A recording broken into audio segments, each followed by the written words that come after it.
আজ শনিবার 23শে চৈত্র 2024 সালের 6ই এপ্রিল। বৃশ্চিক রাশি, বৃশ্চিক লগ্ন, স্করপিয়ান সাইন জাতক জাতিকাদের আজকের দিনটি কিন্তু এক প্রকার বেশ কাটতে চলেছে।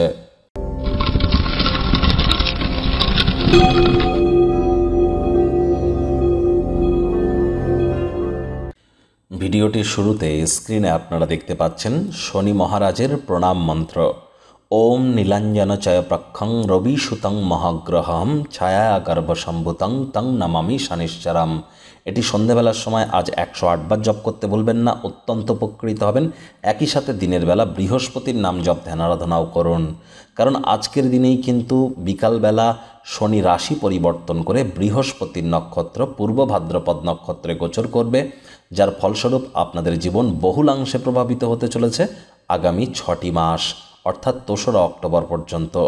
যার ফলস্বরূপ আপনাদের রাশির উপরে কী প্রভাব পড়বে অলরেডি ভিডিও কিন্তু চ্যানেলে আপলোড করা হয়েছে, সময় সুযোগ বুঝে দেখে বা শুনে নিতে ভুলবেন না। ভাগ্যমিটার আজ আপনাদের বলছে 8.5 আউট অফ 10। ভাগ্য আপনাদের অনুকূলেই থাকবে, তবে পারিবারিক জীবন সম্পর্কে আপনাদেরকে একটু সাবধানতা অবলম্বন করেই চলতে হবে। শুভ সংখ্যা থাকছে 6, শুভ রং থাকবে গোলাপি। আজ কায়িক পরিশ্রম হলেও শরীর মনে সতেজতা এবং তরতাজাই কিন্তু আপনারা অনুভব করবেন। দীর্ঘদিনের পুরনো রোগশোক থেকেও মুক্তি পাবেন। অর্থগত ব্যাপারে আয় ইনকাম আজ আপনাদের বাড়তে চলেছে। আর্থিক লেনদেন বিনিয়োগের জন্য দিনটি আপনাদের পক্ষেই থাকবে। নতুন উদ্যোগ পরিকল্পনার পাশাপাশি নতুন নির্মাণ কার্যের শুরুয়াত আজ করা যেতেই পারে। চাকরিজীবী যারা আছেন তাদের অফিসের পরিবেশ এক প্রকার বেশ। বস কলিগদের সাথে ভাব ভালোবাসা বাড়বে, কর্মে গতি অনুভব করবেন। নিজের মেধা দক্ষতা ট্যালেন্টের দৌলতে প্রশংসার পাত্রপাত্রীও আপনারা হতে চলেছেন। রাজনীতিবিদ যারা আছেন জনসংযোগ বৃদ্ধি করুন, সমাজে পপুলারিটিও ইনক্রিজ করবে। শিক্ষার্থী বিদ্যার্থীরা যে কোনো প্রকার পরীক্ষা প্রতিযোগিতায় অংশগ্রহণ করলে অবশ্যই সফল হবেন। উচ্চশিক্ষার জন্য যারা বিদেশ যাত্রার কথা ভাবছিলেন, ভাগ্যদেবীও আজ আপনাদের পক্ষেই আছেন।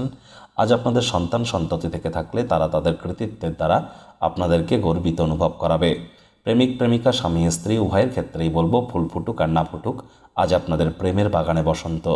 দিনটিকে যতটা সম্ভব রোম্যান্টিক করে তোলা যায় সেই প্রচেষ্টাই আপনাদের করা উচিত। অবিবাহিতদের বিবাহের যোগও কিন্তু থাকছে। আজ আপনি আপনার নিজের মনকে পরীক্ষায় লাগাতে পারেন। কেউ কেউ হয়তো দাবা খেলে কাটাতে পারেন, কেউ শব্দের ধাঁধা খেলতে পারেন, কেউ গল্প কবিতা লিখতে পারেন, আবার কেউ ভবিষ্যতের পরিকল্পনা করে সময় কাটাতে পারেন। পরিবার পরিজন, নিকটে স্থানীয় ব্যক্তিবর্গ, বন্ধু স্বজন, কারোর উপরেই জোর করে নিজের মতামতকে জাহির যেন করতে যাবেন না। ছোটোখাটো ব্যাপারে অন্যের ভুল ত্রুটি ধরার স্বভাব থাকলে ত্যাগ করুন। আজ আপনারা অবশ্যই যারা দুগ্ধ জাতীয় শিল্পের সাথে যুক্ত আছেন তারা আর্থিকভাবে লাভান্বিত হতে চলেছেন। অবসরকালীন সময়ে ভবিষ্যৎ জীবনের পরিকল্পনা করে কাটান।